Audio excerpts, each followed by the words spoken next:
After WW2, German POWs in America were treated better than black Americans working beside them. Meanwhile, in France, prisoners were literally starving on less food than the Warsaw Ghetto. Your entire fate came down to one thing. Who captured you? Okay, so, if you're here a lot, you know I ask for likes and subscribes. But seriously, where are you guys? Comment your location and time. Sometimes I see someone from California listening at 3 p.m. and I'm like, are you napping? We're heading to May 1945 in a minute. First though, get comfortable. Seriously, take a second. Adjust whatever needs adjusting. You're not going to want to move once we start. It's dawn, late April 1945, somewhere in what used to be Germany. The sound of American tank treads grinding closer pulls Klaus from sleep.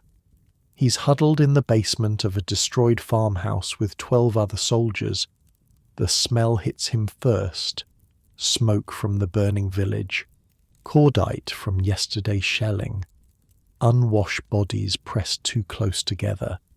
And underneath it all, that metallic tang of fierce sweat that everyone pretends not to notice. His back screams from sleeping on bare concrete. The Wehrmacht uniform he's wearing hasn't been washed in 6 weeks. There's a hole in his left boot where water seeps in with every step. He's 22 years old and he already knows how this ends. The tanks are maybe half a kilometre away now. Someone in the corner is crying quietly. Carl, probably. Kid's 19. Joined up 8 months ago thinking there was still something to fight for. Still had that look in his eyes like maybe, just maybe, they could turn this around. That look died somewhere around March. They're Americans, Franz whispers from the doorway. He's been keeping watch. Not Russians. The relief in the room is physical. You can feel 12 men exhale at once. Americans, not Soviets. That one detail would change everything. Klaus doesn't know it yet, but in a few hours he'll surrender to soldiers from Ohio and Pennsylvania. Farm boys, mostly. One of them will offer him a cigarette. Another will share chocolate from a ration pack. Within a week he'll be sleeping on an actual cot in a processing centre. Within a month he might be working on a farm in Georgia, watching American movies on weekends, earning actual pay. But if those tank treads belonged to Soviet forces, the next year of his life would look very different. Frozen labour camps in the Urals, building sites in Siberia, a 1 in 3 chance of dying before ever seeing home again. Your fate as a German soldier in May 1945 wasn't determined by what you did during the war. It was determined by who got to you first. Klaus crawls to the doorway next to Franz. Through the smoke and morning mist, he can see the olive-drab shapes rolling down the village road. 3 Sherman tanks, infantry following behind, rifles ready but not urgent. They're not expecting much resistance. Smart. There isn't any to give. We're done, Klaus says. It's not a question. Franz nods. He's 38. A baker from Hamburg before all this. Been fighting since Poland in 1939. 6 years of war sitting in his eyes like old ghosts. We were done weeks ago. We just didn't admit it yet. Back in the basement, someone's trying to decide if they should destroy their identification papers. You can hear the argument in frantic whispers. They'll think we're SS if we don't have papers. They'll shoot us if they think we're SS. The papers prove we're Wehrmacht. The papers prove we were there when... Shut up, both of you. That's Hauptmann Weber, officer, old-school military, the kind of guy who still believes in following orders even when the orders stopped making sense months ago. He's the senior man here, which means technically he should make the call on when to surrender. But Weber's been making no calls about anything since his son was killed at the Ruhr Pocket 3 weeks ago. Now he just sits in corners and stares at nothing. Klaus makes the decision for everyone. "I'm going out there," he says, loud enough for all 12 men to hear. Hands up, white flag if anyone's got something white. "I suggest you all come with me because those tanks have seen this building and they're going to start shooting soon." Nobody argues. Nobody has the energy to argue anymore. Finding something white is harder than it should be. Everything they own is grey or brown or that specific shade of dirt that comes from living in holes in the ground. Finally, Karl tears a piece off his undershirt. It's off-white at best, more like grey-white. But it'll have to do. 12 men file out of the basement into the pale morning light. Klaus goes first, hands above his head, holding that sad excuse for a white flag. The others follow in a loose line. They look like what they are. Beaten, exhausted, hungry in a way that makes your bones ache. Klaus hasn't had a proper meal in 3 weeks. The Wehrmacht supply chain collapsed in March. Since then it's been whatever you could scavenge, steal or trade for. Your stomach doesn't just growl anymore, it cramps, it twists. It makes you think about food constantly, obsessively, the way you used to think about girls or beer or anything normal. The American soldiers spot them immediately. Rifles come up. Sharp commands in English that Klaus barely understands. He recognizes the tone though. Stop. Don't move. Hands where we can see them. He complies. They all comply. "What else are you gonna do?" An American sergeant approaches, rifle levelled at Klaus's chest. Young guy, maybe 25. He's chewing gum, which Klaus finds weirdly fascinating. Who has gum during a war? Americans, apparently. Americans have everything. "Sprechen Sie English?" the sergeant asks. His German is terrible but comprehensible. "Ein bisschen," Klaus responds. "A little." "You shoot?" It's a genuine question. Some units do, some don't. Depends on mood, depends on what they found in the last town, depends on whether anyone's buddy got killed yesterday. War isn't clean. International law is just ink on paper when you're standing in a field deciding what to do with 12 enemy soldiers who could have killed your friends last week. The sergeant looks at them for a long moment, taking in the torn uniforms, the obvious hunger, the kid who can't stop crying, the officer who looks dead behind the eyes. "Nah," he says finally. "We're not going to shoot you. War's over anyway. Just waiting for Berlin to figure it out." Another soldier comes up, says something to the sergeant in English. Klaus catches maybe one word in 5. The sergeant nods, then gestures at Klaus and the others with his rifle. "You're POWs now, prisoners of war. We're going to search you, take any weapons, then move you back to the processing centre. You cooperate, nobody gets hurt. You try something stupid, well," he shrugs. "Don't try something stupid." Klaus translates for the others.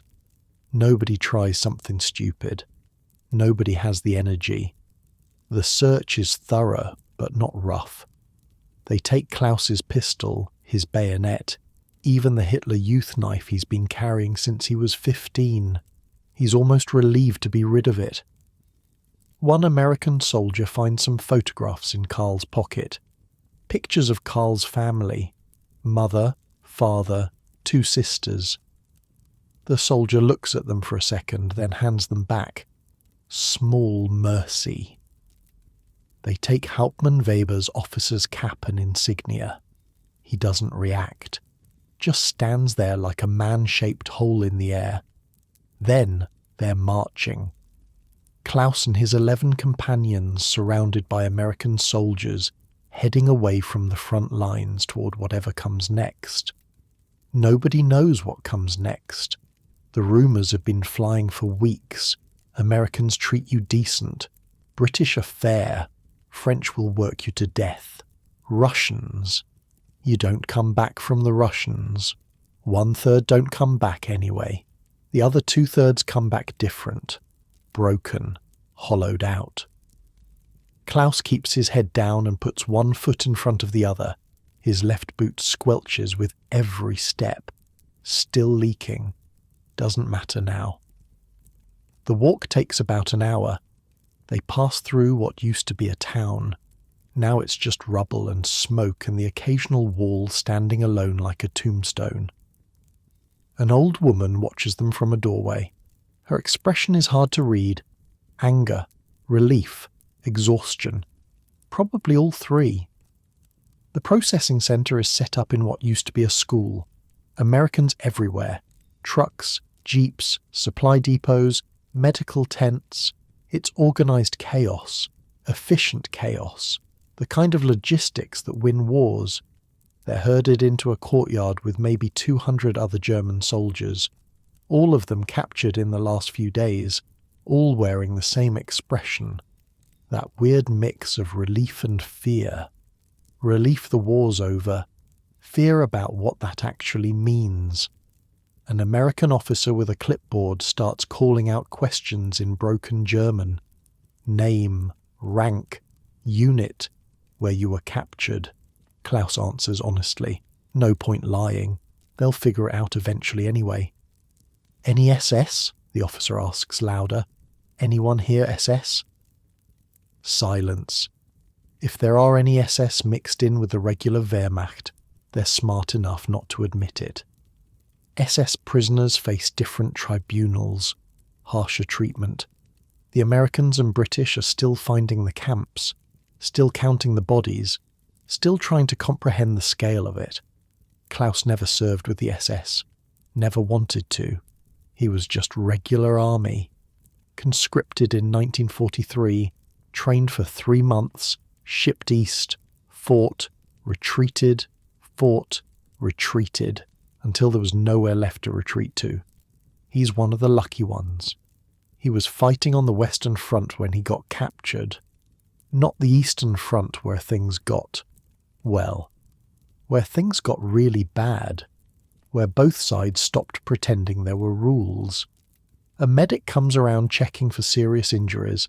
Klaus has a cut on his hand that's probably infected but nothing life-threatening.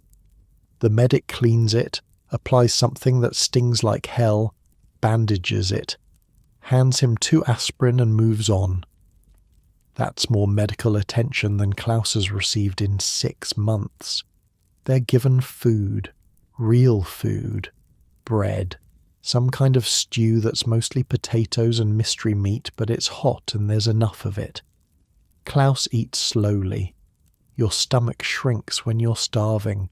Eat too fast and you'll just vomit it back up. He learned that the hard way last month. Around him, other prisoners are whispering, trading information, rumours, hopes. I heard they're sending everyone back home within a month. You're dreaming. Geneva Convention says they can hold us until peace is officially declared. I heard they're making us rebuild everything we destroyed. I heard the French are executing prisoners. That's bullshit. Is it? You hear what happened to the guys captured in Alsace? Klaus tunes it out.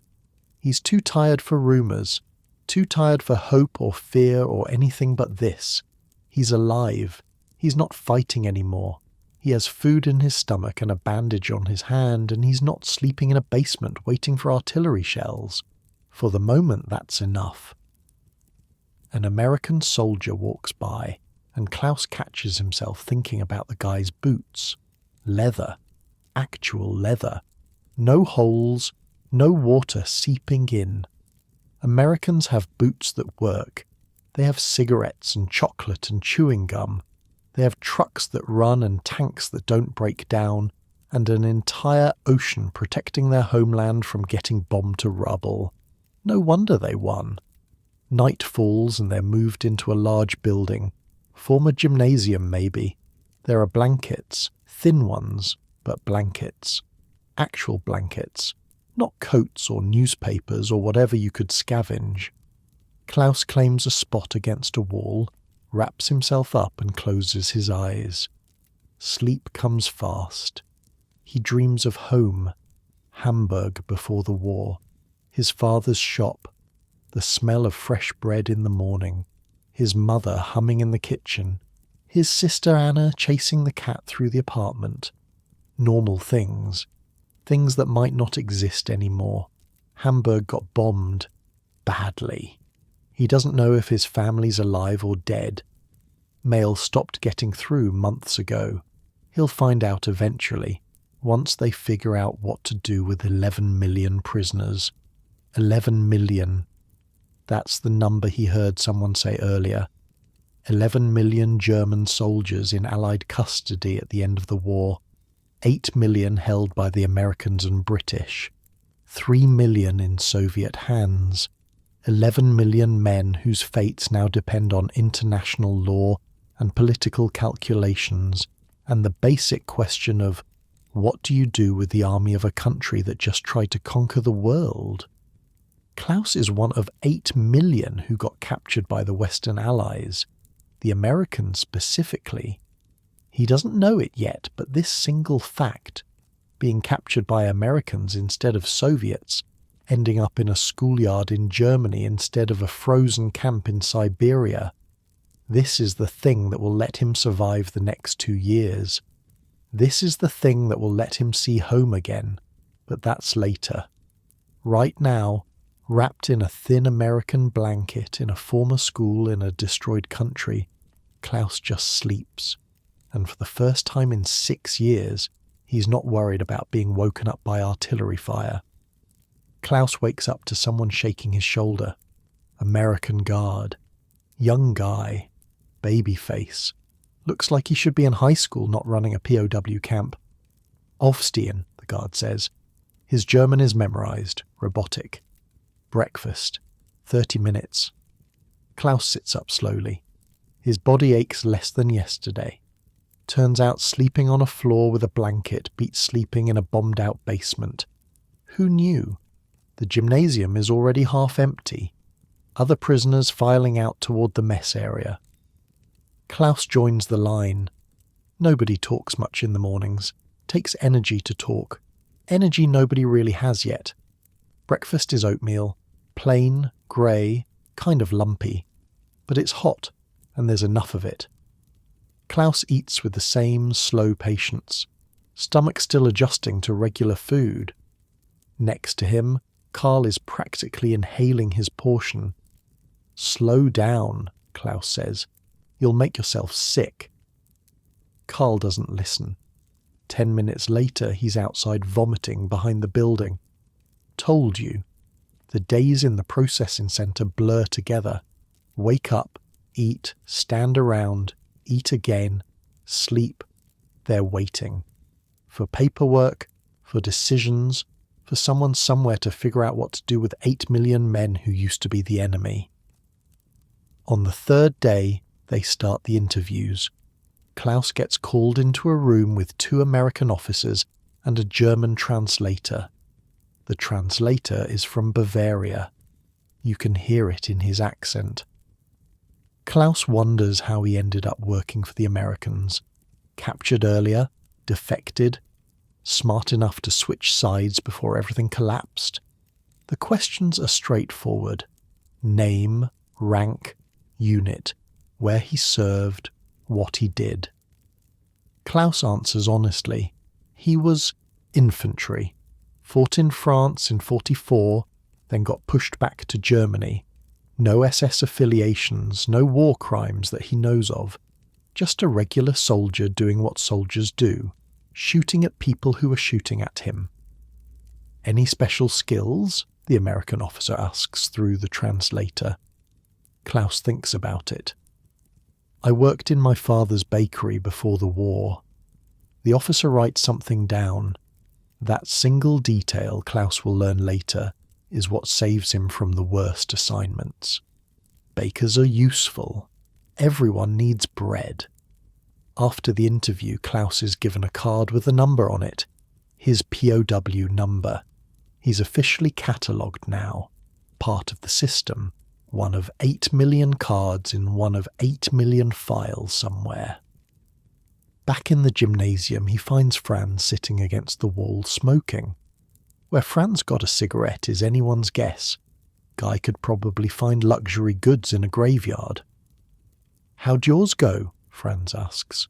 "Fine. Yours?" "Same. They asked if I'd ever been to Dachau." Klaus goes quiet. Everyone knows about the camps now. The Americans have been broadcasting information, showing photographs, making sure every German soldier understands what was done in their name, whether they knew about it or not. "Had you?"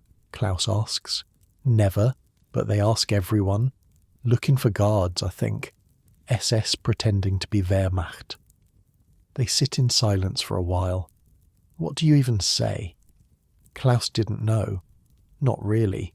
He'd heard rumours, whispers about camps and deportations. But rumours aren't the same as knowing. And not knowing doesn't mean you're innocent. It just means you didn't ask questions you should have asked. A new group of prisoners arrives that afternoon, about 50 men. They look worse than Klaus's group did. Thinner, dirtier. One guy is missing part of his left hand, badly bandaged, probably done in a field hospital with whatever supplies they could scavenge. Klaus watches them get processed. Same routine: search, questions, medical check, food, space in the gymnasium. The American system is efficient, clinical. Everyone gets the same treatment. Nobody gets beaten. Nobody gets executed. They're prisoners, but they're prisoners with rights. Geneva Convention rights. That night, Klaus ends up talking to one of the new arrivals, guy named Wolfgang. He's from Berlin, got captured 3 days ago trying to defend a bridge that didn't matter anymore. "I heard they're shipping some of us to America," Wolfgang says, "across the ocean, to work on farms." Klaus hasn't heard this yet. America? Why? Labour. They need workers. Lost a bunch to the draft, so they're leasing German POWs to farmers. "That's allowed?" Wolfgang shrugs. "Who's going to stop them? We lost." The rumour spreads through the camp like wildfire. America. Actual America.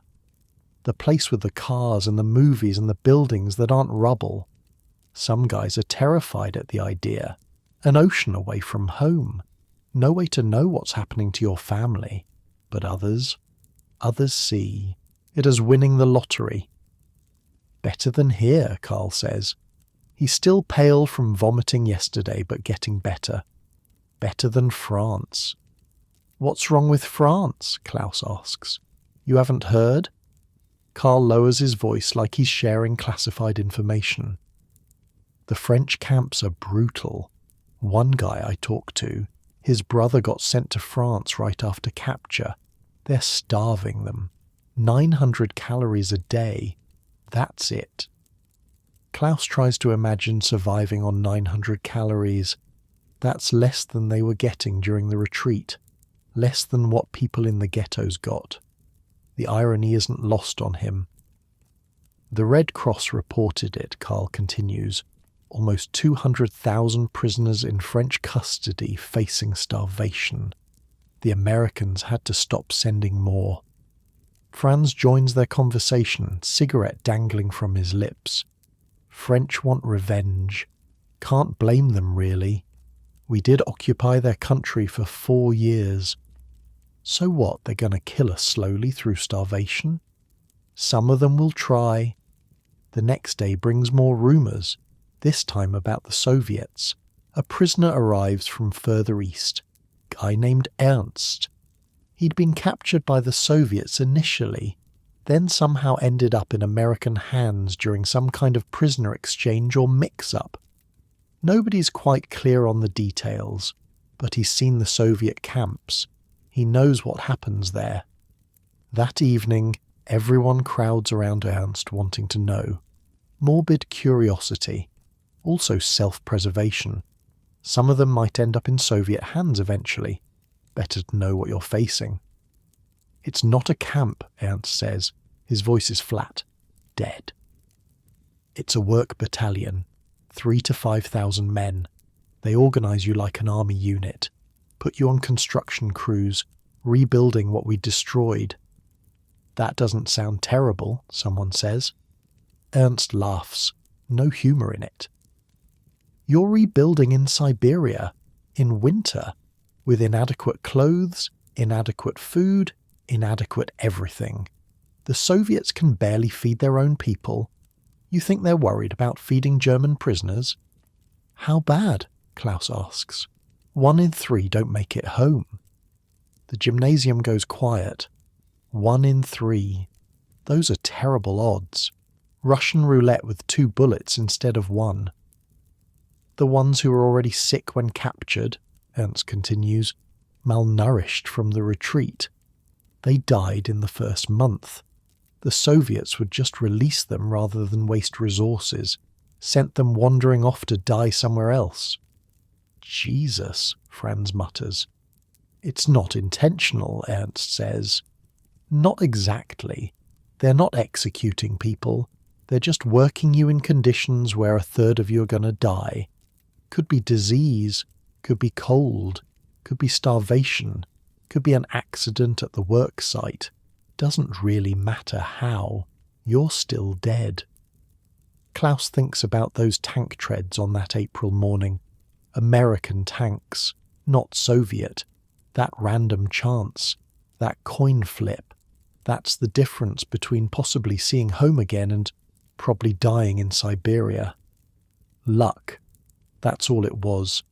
Dumb luck. I met some guys who'd been leased to the French, Ernst adds, for reconstruction work, building roads, working in quarries. Some were clearing minefields. Clearing minefields? Karl sounds horrified. That's a death sentence. 2,000 per month, Ernst says. Killed or maimed. That's the number I heard. They're making POWs walk through fields we mined, as punishment, as justice, as whatever helps them sleep at night. The math is simple and terrible. 2,000 men per month, 24,000 per year. And for what? Because the French want their roads rebuilt and they figure German hands should do it? Even if some of those hands get blown off in the process. Klaus feels sick. He's lucky. He knows he's lucky. He got captured by Americans who mostly follow the rules, who give you food and blankets and medical attention, who treat you like a prisoner of war instead of a thing to be used up and discarded. But luck shouldn't be the deciding factor. There are supposed to be rules. Geneva Convention, international law, protection for prisoners, except international law is just words on paper when you're standing in a French minefield or freezing in a Soviet work camp. The British aren't bad, Wolfgang offers, trying to lighten the mood. I heard they house prisoners in manor houses sometimes. Actual fancy estates. They pay you 2 shillings a day if you work. 2 shillings, Franz perks up. That's real money. Yeah, British are fair about it. Americans too, mostly. It's just the French and Soviets who are, well, vengeful, Ernst finishes.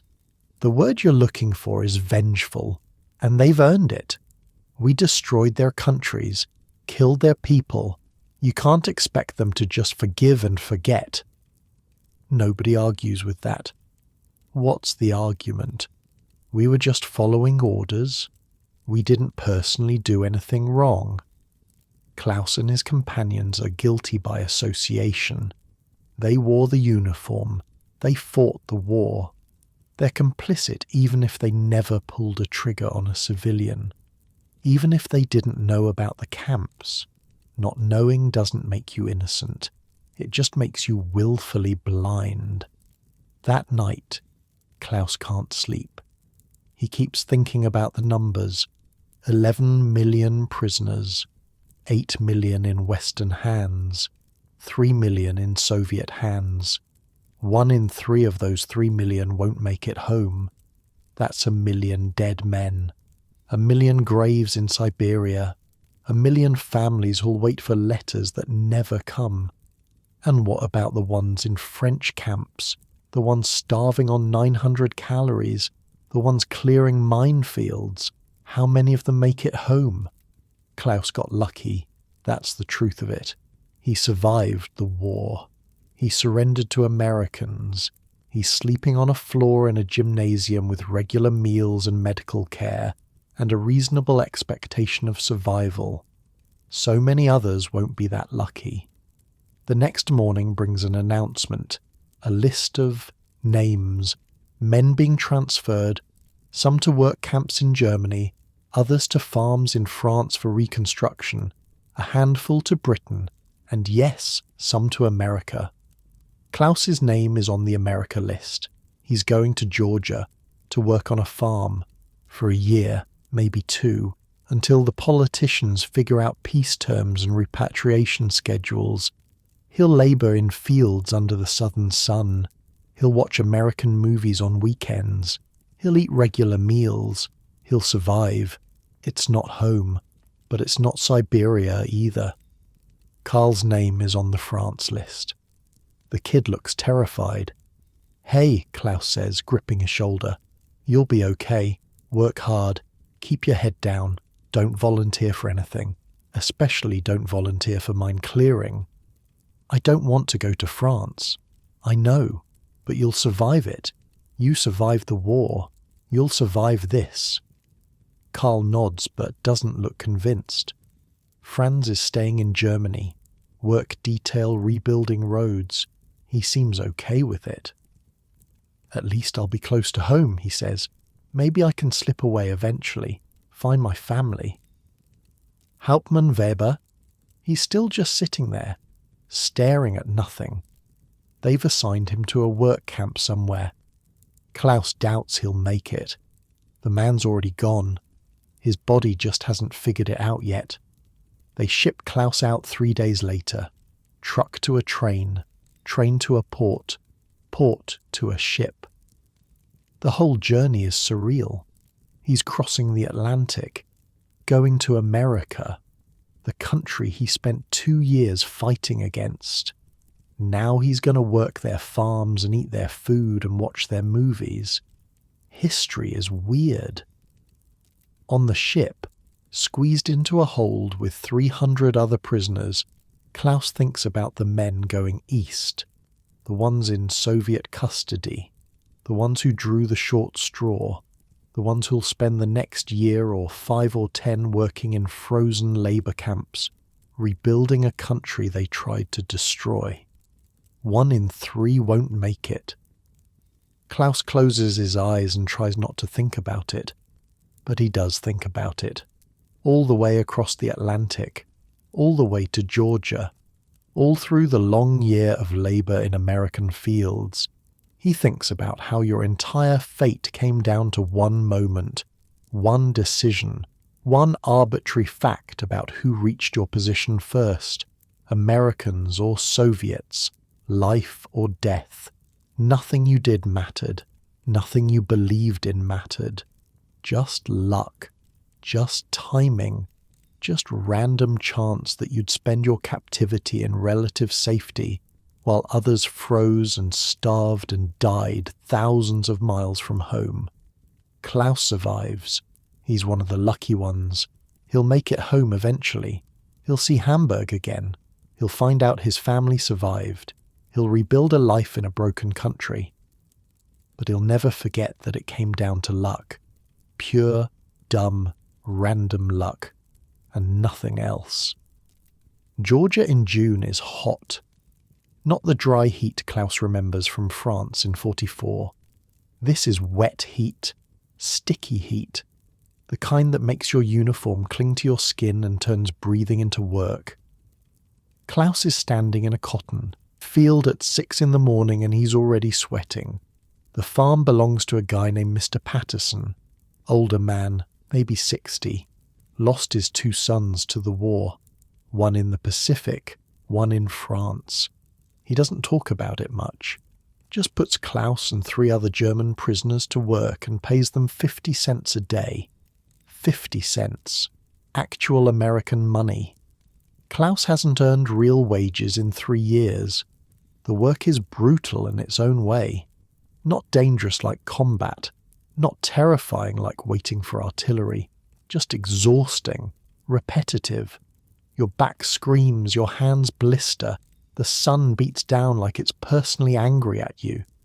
But at the end of the day, there's food, a cot in a barn that's cooler than outside, water whenever you want it. Klaus is picking cotton next to a black sharecropper named James. Guy's probably 40, but the sun and work have aged him. They don't talk much. Language barrier. Also the weird tension of working side by side with someone who's technically free but treated worse than the German POWs. The Americans feed Klaus 3 meals a day, give him medical attention when he cuts his hand on a fence, let him watch movies in town on Saturday nights. James lives in a shack with no electricity, gets paid less than the prisoners, can't eat in the same restaurants or use the same bathrooms as white folks. Klaus notices this, doesn't talk about it. What would he even say? Your country is weird. Your priorities are backwards. He's a prisoner from a country that tried to exterminate entire populations. He's got no room to judge anyone's moral failures, but it's strange, that's all. Strange to be treated better than free men just because of skin colour. At night, in the barn, Klaus writes letters home, or tries to. The mail system is inconsistent. He's sent 4 letters to Hamburg since arriving in America. Gotten 1 response. His mother's handwriting. 3 pages about nothing and everything. The apartment survived the bombing. His father's bakery is gone. Anna is engaged to a British soldier, which would have been unthinkable 2 years ago, but now it's just reality. Everyone's adjusting to the new world, the one where Germany lost and doesn't exist as a country anymore. Just zones. American zone, British zone, French zone, Soviet zone. Like someone took scissors to a map and cut the country into pieces. Klaus gets letters from other prisoners too. Unofficial mail system. Guys who work on different farms passing information through networks. News from home. Updates about who made it, who didn't. He gets a letter from Franz, still in Germany, working on road construction near Munich. The work is hard but fair. He's earning occupation marks, saving up, hoping to find his family soon. The letter is optimistic.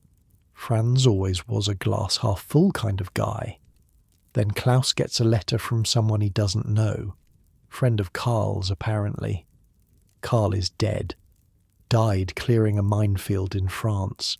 Stepped on a mine that didn't explode. Immediately.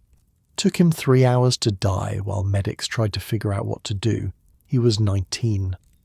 Klaus reads the letter twice. Then he folds it carefully and puts it in his footlocker with the others. Karl was a kid. Cried in that basement back in April. Threw up after eating too fast. Got sent to France because his name ended up on the wrong list. Died 3 months later because someone needed those fields cleared and German prisoners were expendable. 2,000 per month. That's what Ernst had said. 2,000 killed or maimed every month clearing mines that German soldiers planted in the first place. The math is simple and terrible, and Klaus tries not to think about it. He goes back to picking cotton, back to the heat and the work and the routine that keeps him alive. Saturday night comes, and the American guards take Klaus and the other prisoners into town. Small place called Dalton. Population maybe 3,000. They watch a movie at the theatre, some western with John Wayne. Klaus doesn't catch all the dialogue, but he gets the general idea. Good guys versus bad guys. Good guys win. Roll credits. After the movie, they get ice cream. Actual ice cream. Klaus hasn't had ice cream since before the war. It's vanilla. Simple. Perfect. He eats it slowly, savouring every bite. An American kid, maybe 7 years old, stares at Klaus and the other prisoners in their uniforms. The kid's mother pulls him away quickly, whispers something Klaus can't hear. He wonders what she's telling the kid. Those are the bad guys. Those are the Germans. Those are the men who tried to kill your uncle in France. All of it is true. None of it captures the whole truth. Back at the farm, Klaus lies on his cot and thinks about the guys in Soviet camps. No movies for them, no ice cream, just frozen labour sites and starvation rations and guards who just as soon let you die as look at you. Ernst had described it in detail. The camps in the Urals, Siberia, places where winter drops to 40 below and you're expected to work construction in inadequate clothing with inadequate food, where a third of the prisoners don't make it home not because the Soviets are executing them, but because they're working them in conditions where dying is just statistically likely. Klaus met a guy last month. Transfer from another farm. Guy named Otto who'd been captured by Soviets initially, then somehow ended up in American custody through prisoner exchanges. Otto had spent 4 months in a Soviet labour battalion before the transfer. He'd lost 30 pounds, had frostbite scars on 3 fingers, talked in his sleep about frozen corpses being stacked like firewood. The Soviets aren't evil, Otto had said. They're just practical. They lost 20 million people. Their country is destroyed. They need workers to rebuild. We destroyed it, so we rebuild it. Makes sense to them. Does it make sense to you? Klaus had asked. Otto had shrugged. I'm a lave. That's more than I can say for a lot of guys I knew. The survival rate haunted Klaus. 1 in 3, 33% mortality. If you put 3 German soldiers in a Soviet labour camp, one of them is coming home in a box, if he comes home at all. Some just disappear into mass graves in Siberia. Klaus does the math sometimes. 3 million German prisoners in Soviet custody. 1 million dead. 1 million men who survived the war only to die building railroads in frozen wastelands thousands of miles from home. And here's Klaus, picking cotton in Georgia, eating ice cream on Saturday nights, sleeping on a cot in a barn that's practically luxury compared to anything he had during the war. Luck. That's all it was. A letter arrives from someone Klaus knew in training. Guy named Heinrich. He's in a French camp. The letter is bleak. Short sentences. No emotion. Just facts. The camp gives them 900 calories a day. That's less than Jews in the Warsaw Ghetto got. Heinrich doesn't say that directly. He doesn't have to. Everyone knows the comparison. Everyone understands the irony. 900 calories. You can't survive on that. Not while working. Your body cannibalizes itself. Burns through fat first, then muscle. You get weak. You get sick. You die. The camp Heinrich is in loses 12 men per day to starvation and disease. The Americans had to stop sending prisoners to France. The Red Cross stepped in. 200,000 German prisoners facing imminent starvation. The French camps were basically death camps. Not intentionally. Not with gas chambers and systematic murder. Just through neglect and revenge and the simple fact that France was starving too and feeding German prisoners wasn't a priority. Klaus writes back to Heinrich, but he doesn't know what to say. Hang in there. Stay strong. It all sounds hollow. Heinrich is starving to death in France and Klaus is eating vanilla ice cream in Georgia. What comfort can he possibly offer? The work continues. Cotton gives way to corn. Summer heat becomes fall warmth. Klaus settles into the rhythm. Wake up, work, eat, sleep. Weekend movies, letters home, waiting for the politicians to figure out peace terms and repatriation. Mr. Patterson's wife starts teaching Klaus English. Real English, not just the work-related commands he's picked up. She's nice about it, patient, treats him like a person instead of a prisoner. Klaus wonders if she's doing this for herself, keeping busy. Her sons are dead and teaching German prisoners English maybe helps fill that void. He learns quickly, always been good with languages. By October he can hold basic conversations. By December he's reading American newspapers. The war crimes trials are starting. Nuremberg, the big names, Göring, Ribbentrop, Keitel, the ones who planned and executed everything.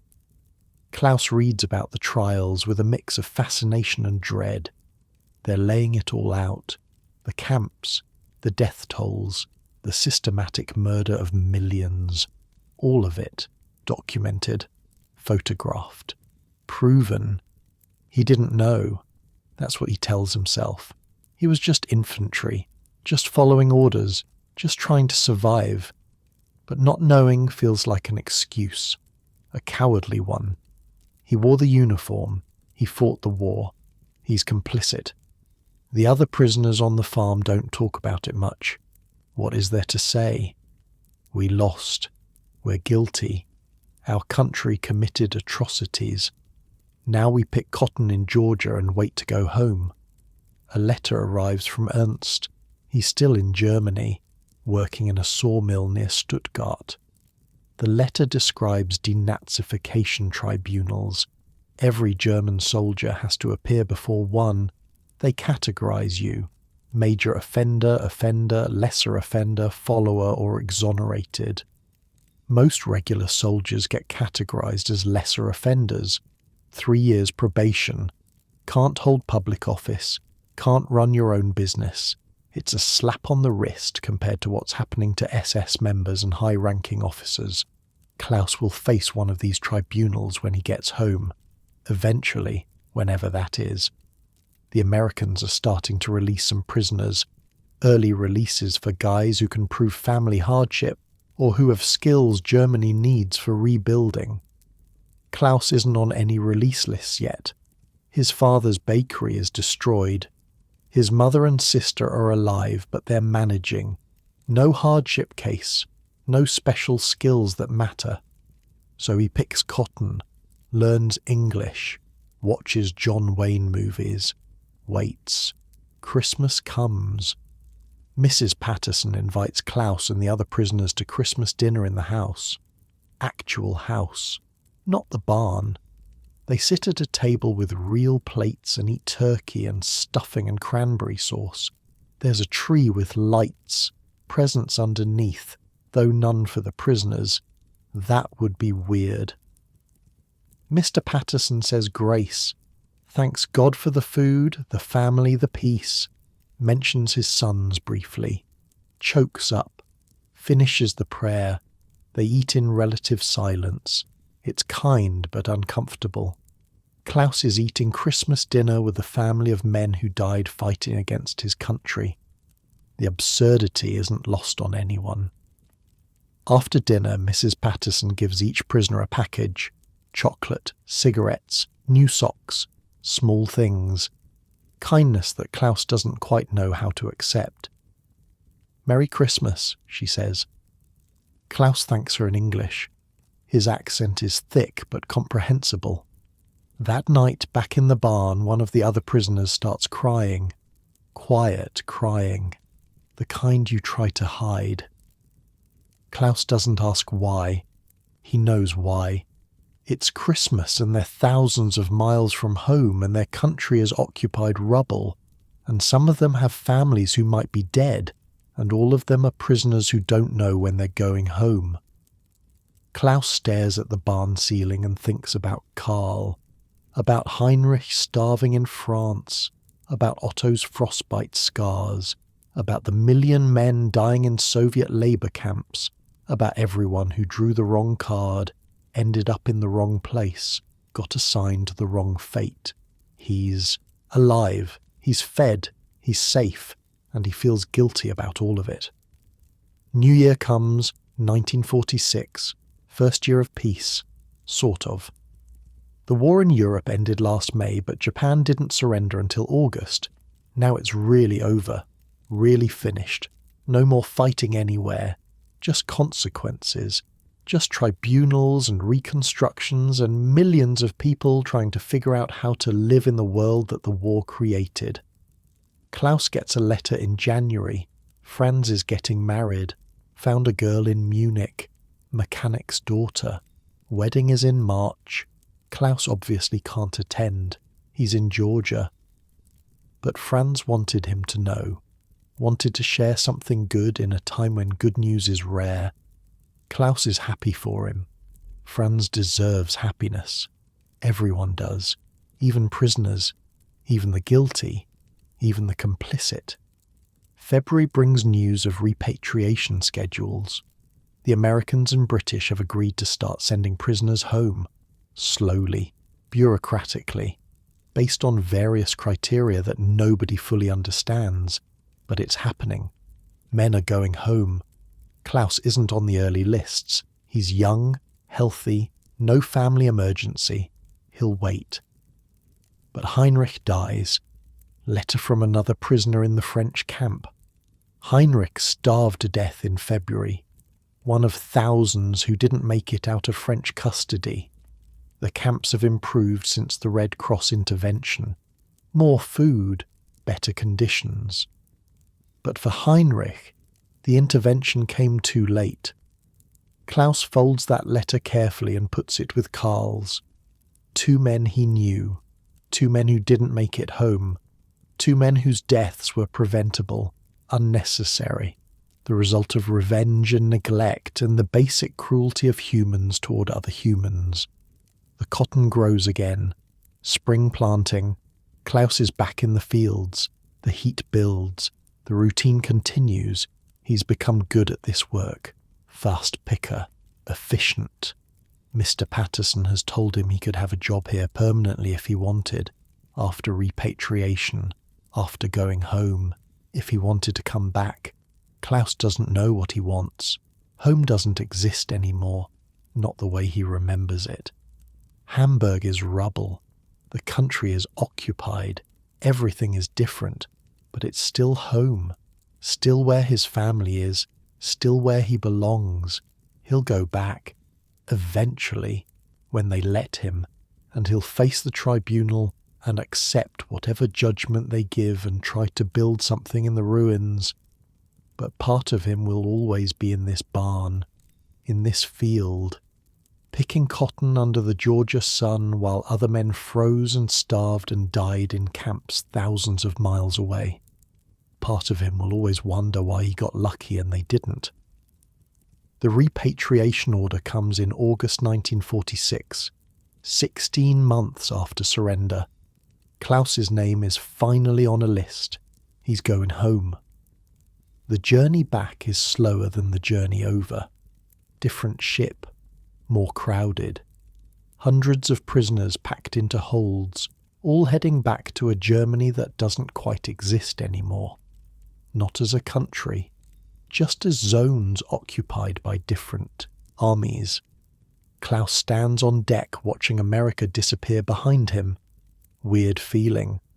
He spent over a year there, picked their cotton, watched their movies, learned their language.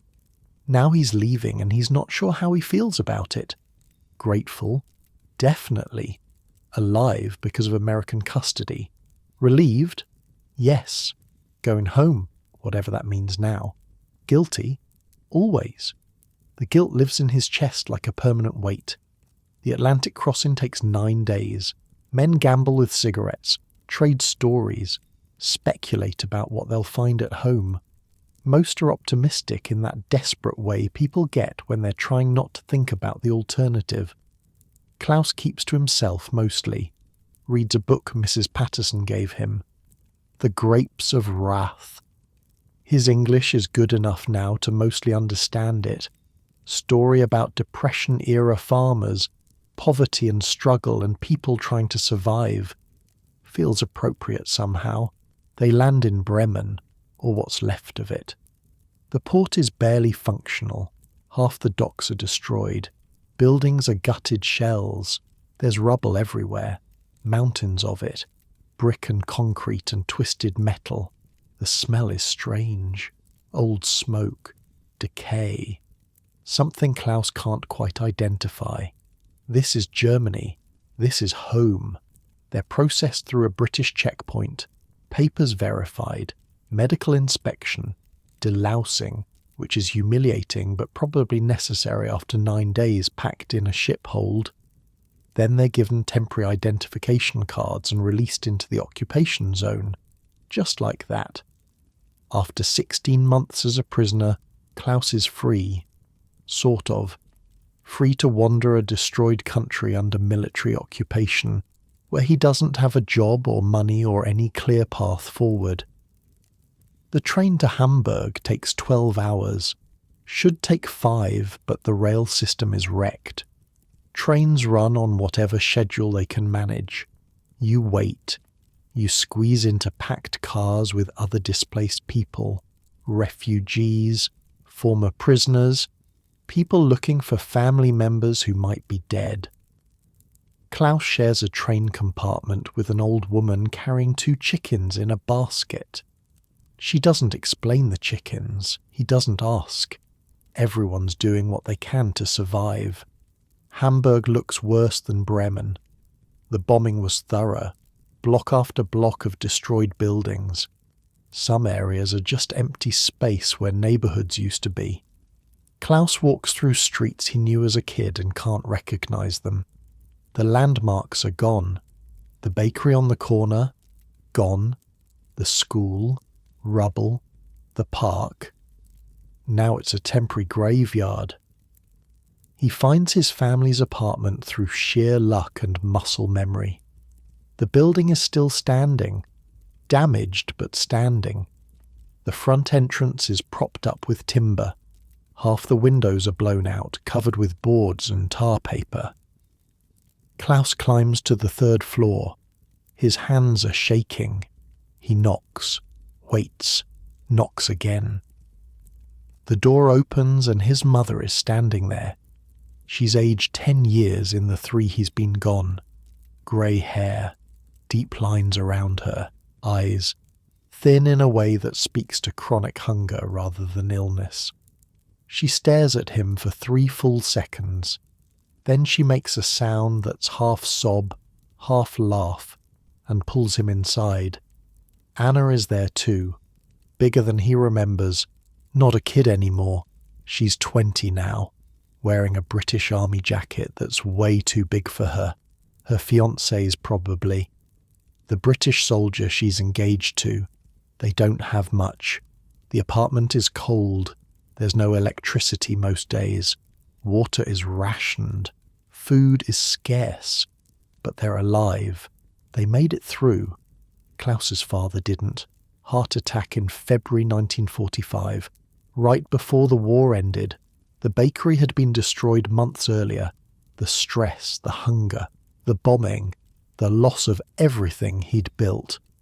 It was too much. He died in this apartment. They buried him in the temporary cemetery that used to be a park. Klaus absorbs this information quietly. His father is dead. He wasn't there. He was in Georgia eating ice cream while his father died in a cold apartment in a dying city. He knew you were alive, his mother says.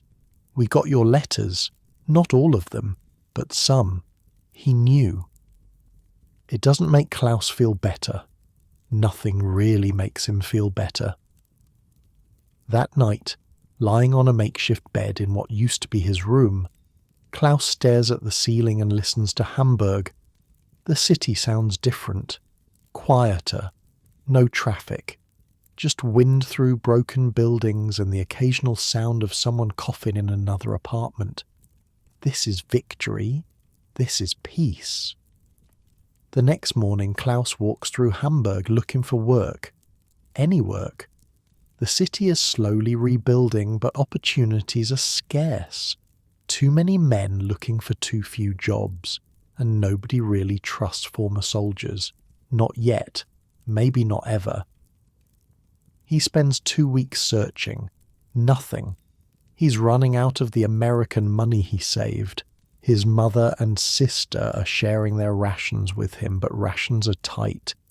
He's another mouth to feed in a household that was barely managing before he arrived.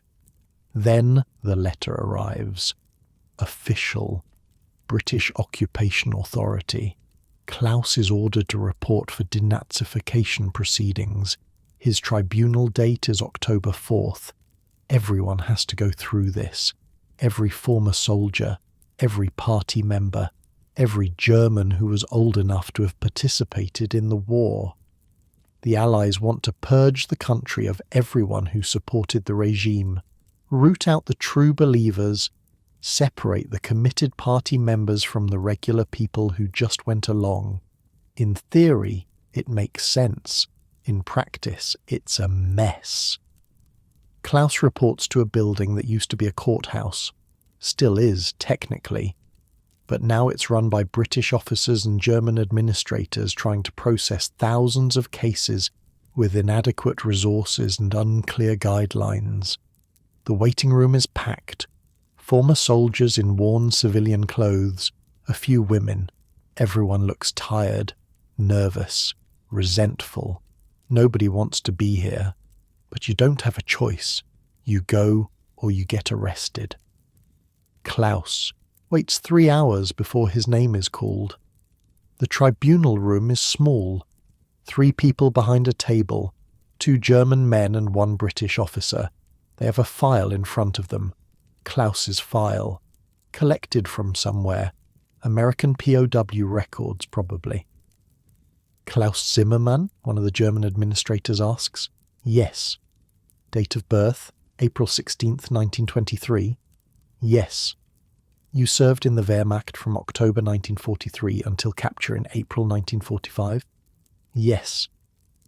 They go through his entire service record, where he trained, where he deployed, what unit, what actions he saw. Klaus answers honestly. There's no point lying. They have the records. They know. Were you a member of the National Socialist Party? The British officer asks. No. Hitler Youth? Yes, everyone was. This is true. If you were a kid in the 30s, you were in Hitler Youth. It wasn't optional. Not really. Did you participate in any war crimes, massacres, executions, deportations?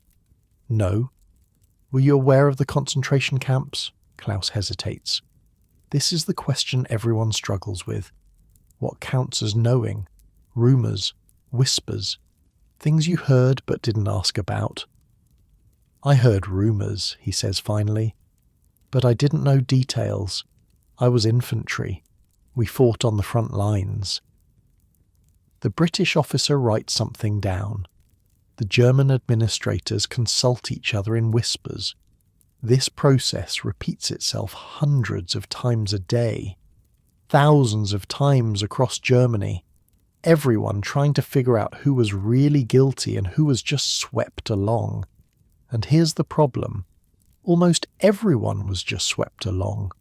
The true believers were a minority. The rest were just Germans trying to survive. But survival doesn't equal innocence. After 20 minutes of questions, they dismiss Klaus. He'll receive their judgment by mail. Should take 6 to 8 weeks. Can I work while I wait? Klaus asks. Technically, yes, one of the German administrators says.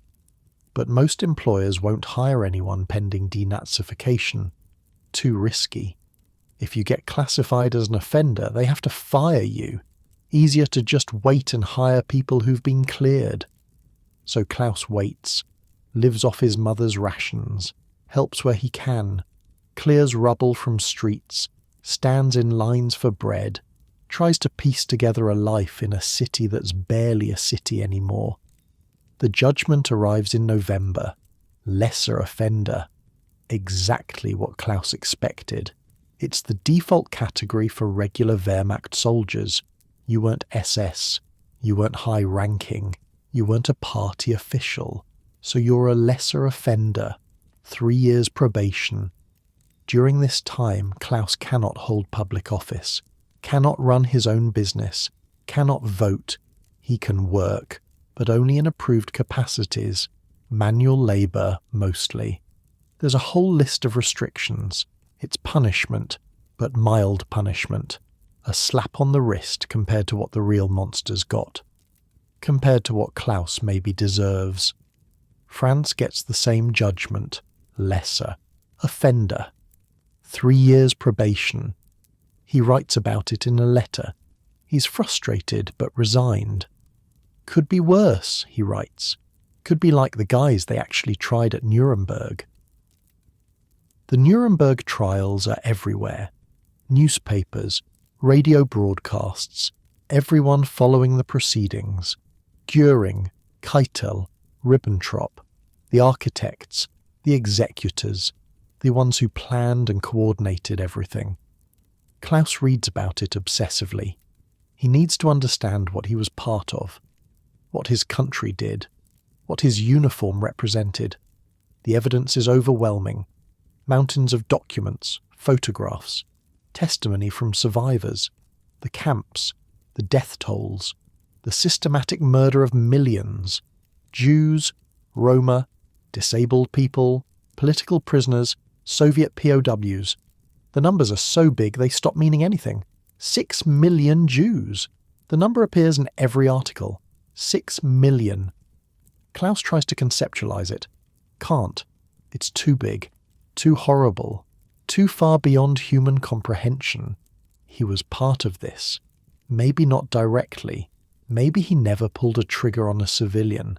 Maybe he was just infantry doing infantry things. But he wore the uniform. He fought the war. He made it possible. The trials conclude in October 1946. 12 death sentences, 7 prison terms, 3 acquittals.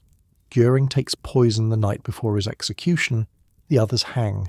Justice, after a fashion.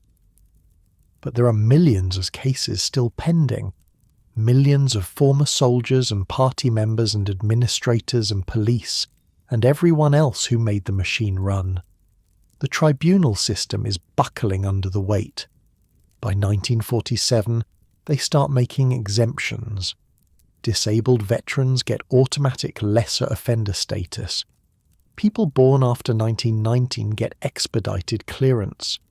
Anyone who can prove they were impoverished during the war gets leniency. The system needs to process people faster, so they start cutting corners. Klaus sees it happening. Guys he knows were enthusiastic party members getting lesser offender status because they lost a leg or because their birthday fell on the right side of an arbitrary line. The tribunals aren't finding truth, they're just processing paperwork. In 1948, Klaus's probation technically ends. 3 years up. He gets a letter confirming his status. Lesser offender, probation complete. He can vote now. Can run a business if he wants. Can hold public office, though who'd want to. He's free, cleared, exonerated. Sort of. The Denazification program officially ends in the early 50s. Too expensive. Too complicated. Too many people to process. And honestly, Germany needs to move forward. The Western Allies need Germany as a buffer against the Soviets. Can't have half the population still on probation, so they stop, draw a line. Everyone who hasn't been processed yet gets automatic clearance. Thousands of actual party members, true believers, people who did horrible things, they slip through because the system broke down. It bothers Klaus, the arbitrariness of it all. He got lesser. Offender because he was captured in April 1945. If he'd been captured in 1944, maybe classified differently, if he'd served in a different unit, different judgment, if he'd been born in 1920 instead of 1923, different process entirely. Nothing about it was fair. Nothing about it was just. It was bureaucracy trying to assign moral categories to millions of people and failing because morality doesn't scale. Klaus gets a job at a reconstruction site. Hard labour, clearing rubble, rebuilding roads, It's not glamorous, but it pays. He saves money. Slowly. Hamburg is recovering. Slowly. Germany is recovering. Slowly. But the questions never go away. The guilt never fully fades. Klaus carries it around like a second skeleton. Invisible weight that never quite lifts. He's one of the lucky ones. He knows this. He survived the war, survived captivity, came home, got categorized as lesser offender, served his probation, got a job. His family survived. So many others didn't get lucky. Karl died in a French minefield. Heinrich starved. Otto has frostbite scars and nightmares. 1 million men died in Soviet camps. Millions more died in the war. Millions more in the camps. Klaus is alive and free and working, and that should be enough. But it's not. Nothing feels like enough. Nothing feels like it balances out. At night, he lies in his rebuilt bedroom in his partially repaired apartment and thinks about all of it. The war, the camps, the tribunals, the arbitrary nature of judgment, the randomness of survival. He thinks about the Allied soldiers who treated him decently, the American farm family who fed him ice cream, the British officer who stamped his papers without malice, the system that, despite its flaws, tried to find some measure of justice. And he thinks about home, this broken city, this occupied country, this place that has to somehow build a future while carrying the weight of its past. Klaus doesn't have answers. Nobody does. But he gets up every morning and goes to work and tries to build something in the ruins. It's all anyone can do. By 1949, something shifts in Germany. Klaus notices it gradually. Small things at first. The way people talk about the war, the stories they tell themselves. At the reconstruction site where Klaus works, guys start saying things. Casual comments during lunch breaks. We were just soldiers. The real crimes were the SS. Or, the Wehrmacht fought honourably. We had nothing to do with the camps. Klaus listens, doesn't argue. But he remembers what the prosecutors said at Nuremberg. The Wehrmacht and SS worked together. The army would take a town, the SS would clear it. Two parts of the same machine. But people don't want to hear that. They want clean lines. Good Germans and bad Germans. Honourable soldiers and criminal party members. It's easier that way. Simpler. Less guilt to carry. Franz visits in the spring. He's doing well. Married. Baby on the way. Working as a mechanic in Munich. They grab drinks at a bar that's been rebuilt from rubble. You hear about the Clemency Board? Franz asks. Klaus hasn't. What Clemency Board? American Advisory Board. Reviewing war criminal cases. Looking for reasons to reduce sentences or grant pardons. Why would they do that? Franz shrugs. Politics. They need Germany as an ally against the Soviets. Can't have half the country's leadership still in prison. Bad for business. Klaus thinks about the men who hanged at Nuremberg, the ones who planned everything. Those cases were clear, simple. They gave orders, people died, justice was served. But below them were thousands of other cases, officers who executed orders, administrators who processed paperwork, guards who ran the camps, soldiers who committed massacres. Where do you draw the line? How far down does responsibility go? They're saying the Wehrmacht was clean, Franz continues. That regular soldiers didn't commit crimes, only the SS. That's not true. I know it's not true. You know it's not true. But it's what people want to believe. And if Americans are willing to believe it too, everyone wins. We get to move on. They get an ally. Klaus drinks his beer. It tastes like compromise. The Clemency Board reviews 105 cases in the summer of 1950. Klaus reads about it in the newspaper.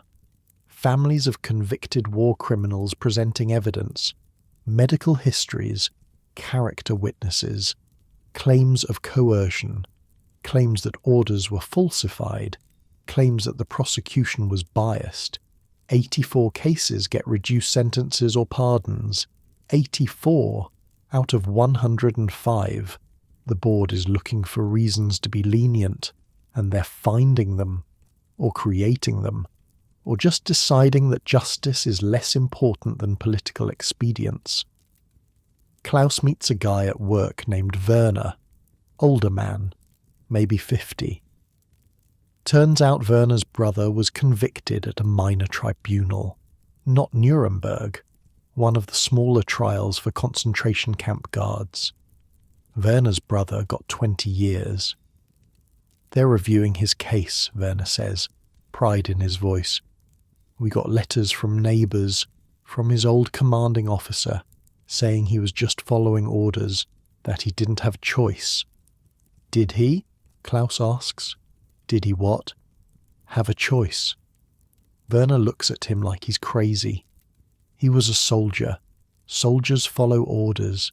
That's how armies work. Klaus doesn't push it, but he thinks about his own tribunal, the questions they asked. Were you following orders? Yes. Did you commit crimes? No. Could you have refused? That question never came up.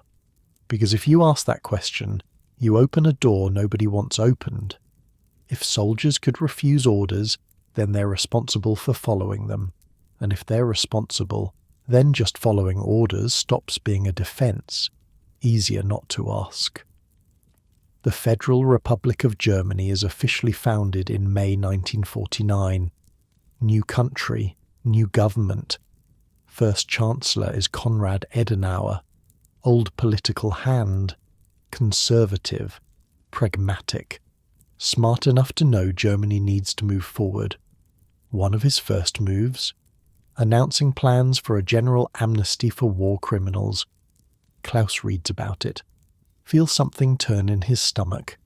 Amnesty for war criminals. Because Germany needs unity. Because dwelling on the past is divisive. Because everyone wants to just move on. Franz calls it practical. We can't rebuild with half the country in prison or on trial. We need engineers, administrators, doctors. Some of those guys have experience we need. Some of those guys ran death camps. Not all of them. Some were just regular officers, regular administrators. Where's the line, Franz? Franz doesn't have an answer. Nobody does. The clean Wehrmacht myth spreads like a virus. Klaus hears it everywhere. Bars, work sites, family gatherings. The Wehrmacht was honourable. The Wehrmacht fought cleanly. The Wehrmacht was separate from the party's crimes.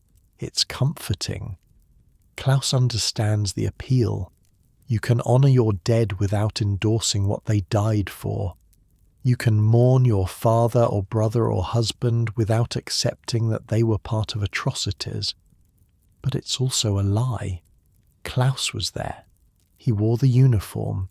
He saw how things worked. The Wehrmacht wasn't some separate entity. They coordinated with the SS. They provided support. They executed civilians in reprisal attacks. They participated in the machine. Not all soldiers did horrible things.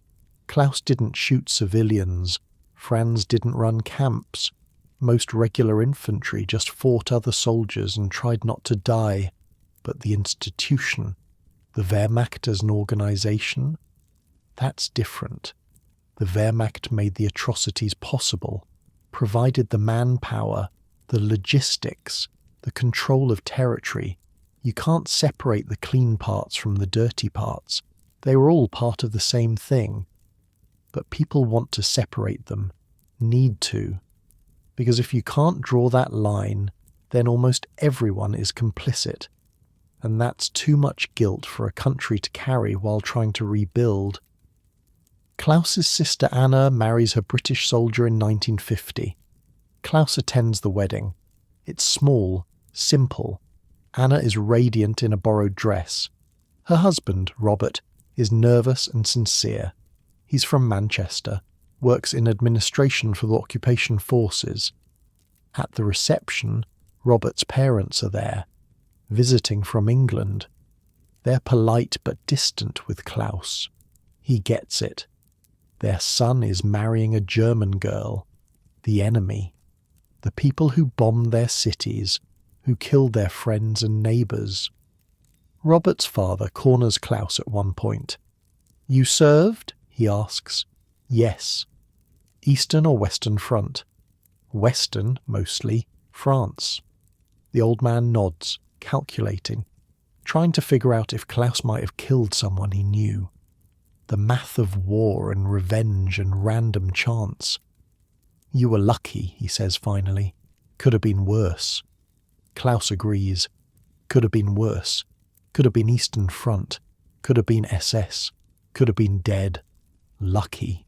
That word again. The amnesty movement gains momentum. Families of convicted war criminals form advocacy groups. They lobby. They write letters. They present new evidence. Sometimes the evidence is real. Often it's fabricated. Doesn't matter much. The clemency boards want reasons to be lenient. Klaus watches it happen with growing unease. He's not saying everyone convicted deserves their full sentence. Some probably don't. Justice is messy. Mistakes happen. But this isn't about justice. It's about politics. About Germany needing to move forward. About the Western Allies needing German cooperation against the Soviets.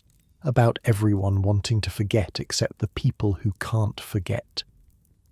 Werner's brother gets his sentence reduced to time served in 1951. Released. Free. Just like that. 5 years in prison for being a concentration camp guard. Then freedom. Then back to normal life. Job. Family. Pretending it never happened. "Justice," Werner says, beaming. "Finally some justice." Klaus doesn't respond. What's there to say? The myth spreads through families first. Your father wasn't a criminal. He was a soldier. He served honourably. He didn't know about the camps. He was just following orders. He did what he had to do. These stories get repeated until they become truth. Or close enough to truth that it doesn't matter. Your grandfather fought bravely. Your uncle died defending the homeland. Your father was a good man in a bad situation. All of it might be partially true. Good people can do terrible things. Following orders is real. Most soldiers were just regular guys trying to survive. But it's not the whole truth. And choosing to remember only the clean parts, that's deliberate. That's deciding comfort matters more than honesty. Klaus goes to a bar one night. Local place. Quiet. He's drinking alone, which he does more often lately. A guy next to him starts talking. Former officer, Wehrmacht, now works in city planning. "The trials were a disgrace," the guy says. Nobody asked him. He's just talking, maybe drunk, maybe just angry. They convicted honourable men for doing their duty. The SS. Fine, they were criminals, but the Wehrmacht, we fought with honour. Klaus sips his beer, says nothing. "I knew men who hung at Nuremberg," the guy continues. "Good officers, family men. They gave orders because that was their job, and the Allies hung them for it." Klaus thinks about the evidence presented at Nuremberg, the documents, the photographs, the testimony, the systematic planning of genocide. That wasn't just following orders, that was designing orders to follow. But he doesn't say this. What's the point? Guy's made up his mind. Everyone has. "My cousin was in the SS," the guy says. "Got 10 years. Complete bullshit. He was just a guard. Never hurt anyone personally. Just did his job." Klaus finishes his beer. Pays, leaves, walks home through streets that are slowly being rebuilt, brick by brick, block by block, trying to recreate something. that looks like the old Germany. But it's not the old Germany. Can't be. Too much happened. Too many people died. Too many crimes committed. You can rebuild the buildings, but you can't rebuild the innocents. By 1952, most of the clemency reviews are complete.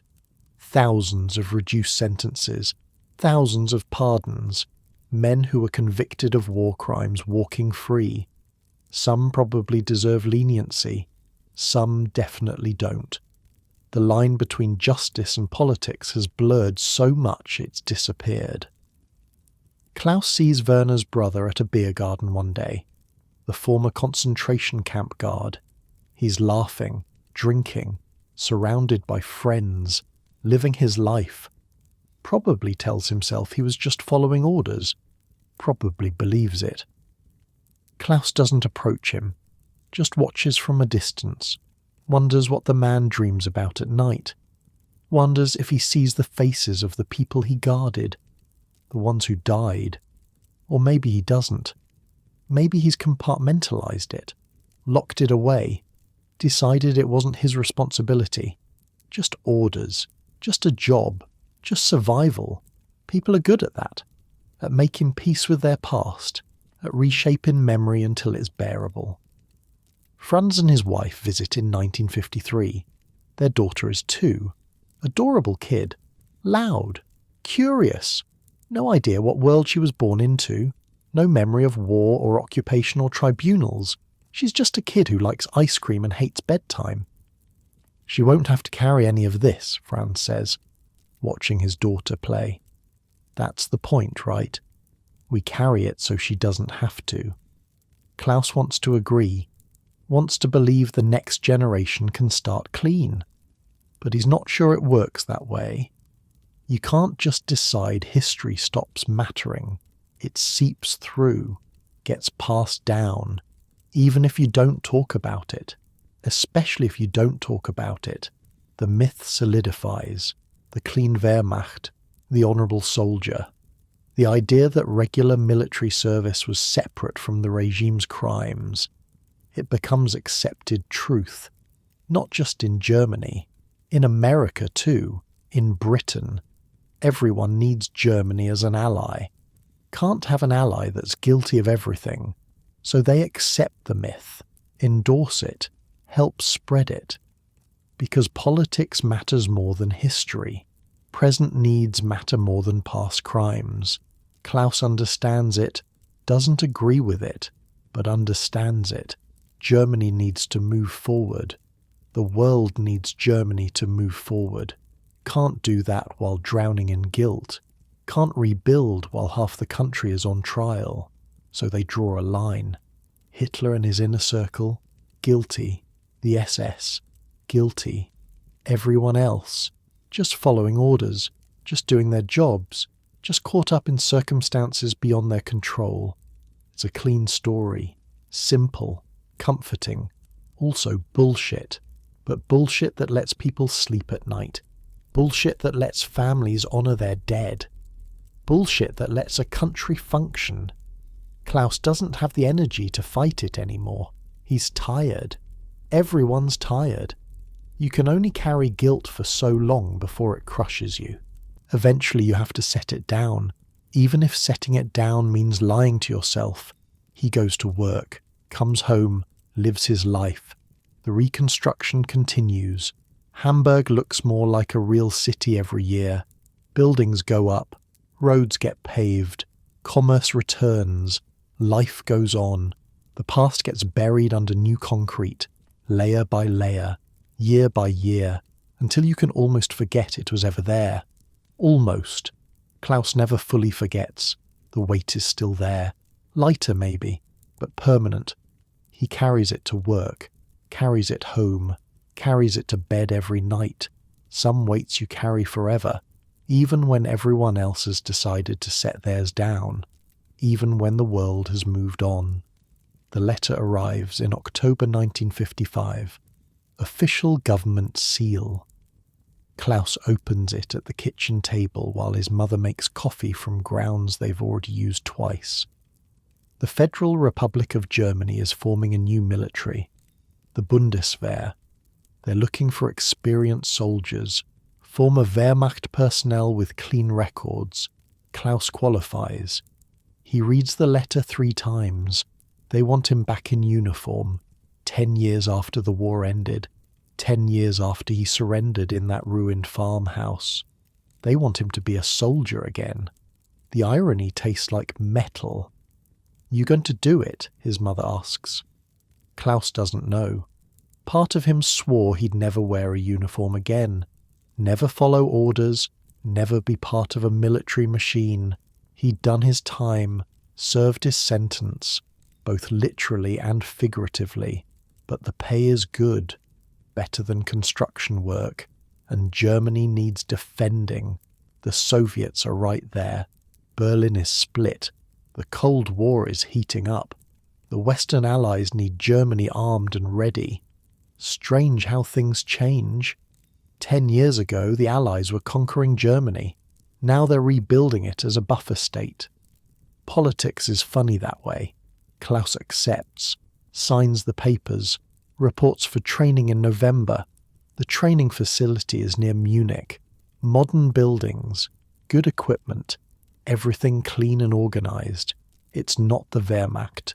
Different uniforms, different flag, different purpose, at least officially. But the faces are familiar.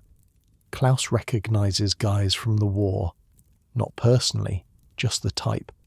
Former soldiers in their 30s and 40s, men who know how to fight because they already did. Men who survived and now they're being asked to serve again. The instructors are former Wehrmacht officers, same guys who trained Klaus the first time. They use the same tactics, same drills, sometimes the same language. Move faster. Keep your head down. That's not how we do things. We. As if the Wehrmacht and Bundeswehr are continuous, as if nothing really changed except the name on the uniform. Klaus gets issued a rifle, American-made, M1 Garand, same weapon American soldiers used to shoot at him in France. Now he's carrying it, defending West Germany against potential Soviet invasion. The enemy of my enemy is my friend, apparently. At night, in the barracks, the guys talk. Same conversations soldiers always have. Complaints about officers, jokes about food, speculation about deployment. But sometimes the talk turns to the war. Carefully. Nobody wants to say the wrong thing, get reported, lose their position. But the memories are there. Shared experience, shared trauma. "I was at Kursk," one guy says, former panzer commander. "Worst 3 days of my life." Others nod. They've all got stories, places they'd rather forget, things they wish they could unsee. Klaus mostly listens. His war was on the Western Front, easier than the East, less brutal, though brutal enough. A younger soldier, maybe 22, asks what it was like. He wasn't born when the war started, missed the whole thing. Now he's training to fight Soviets without ever having fought anyone. Different, Klaus says, which is true and also meaningless. "Were you scared?" the kid asks. "Every day." This satisfies him.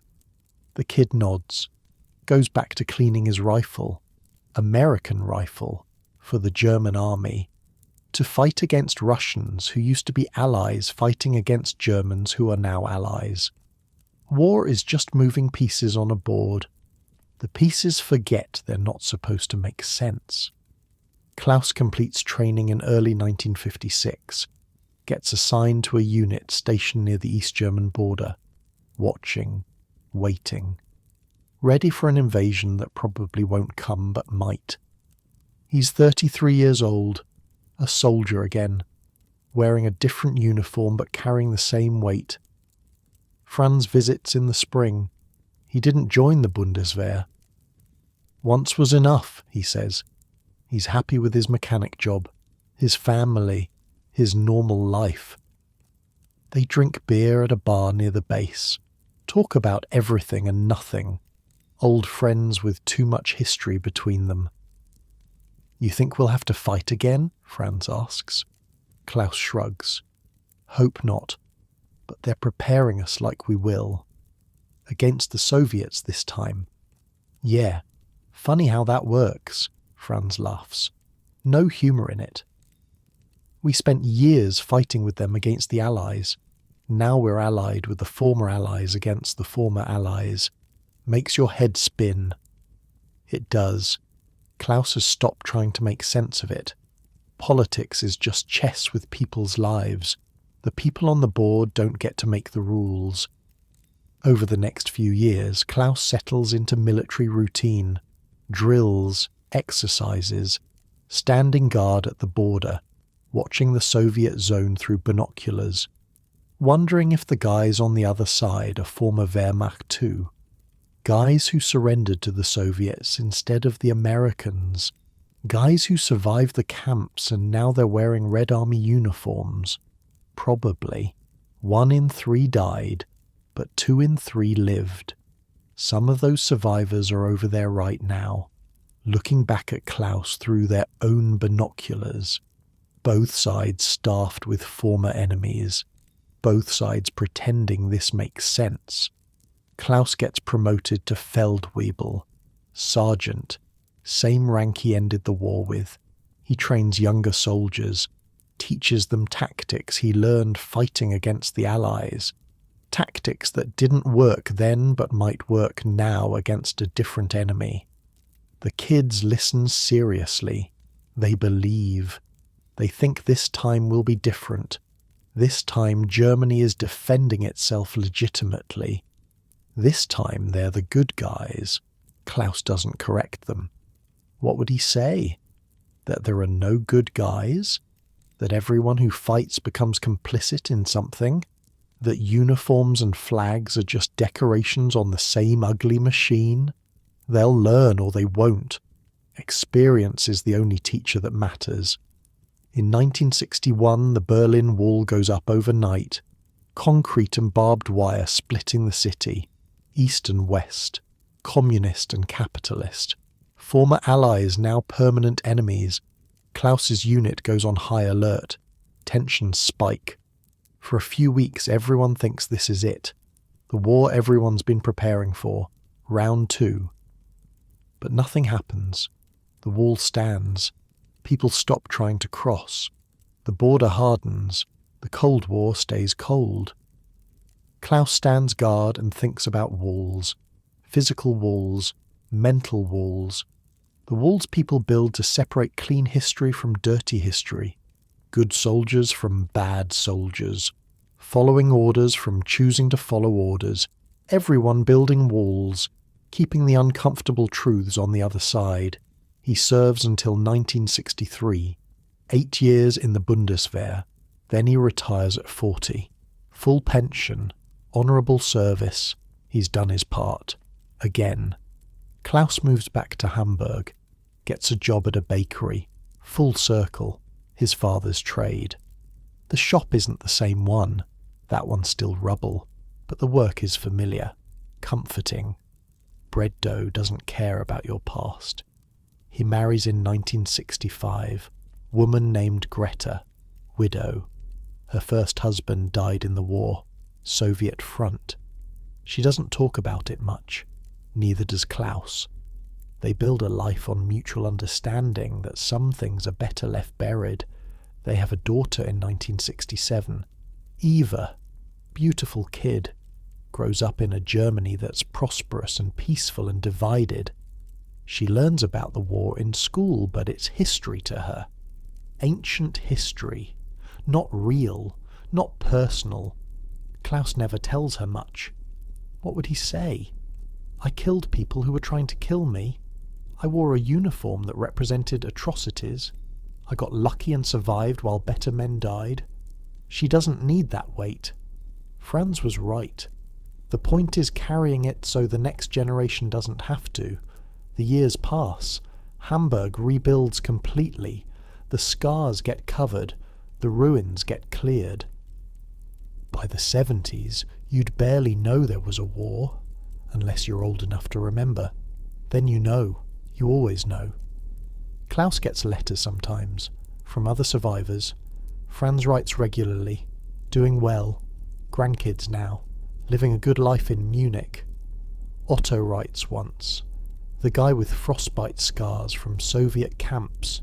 He's in Australia, emigrated after the war. Couldn't stand being in Germany anymore. Too many ghosts. He's happy there. Warm weather, fresh start, as fresh as anyone gets. Klaus never hears from Karl or Heinrich. They're dead. Died in 1945 and 1946 respectively.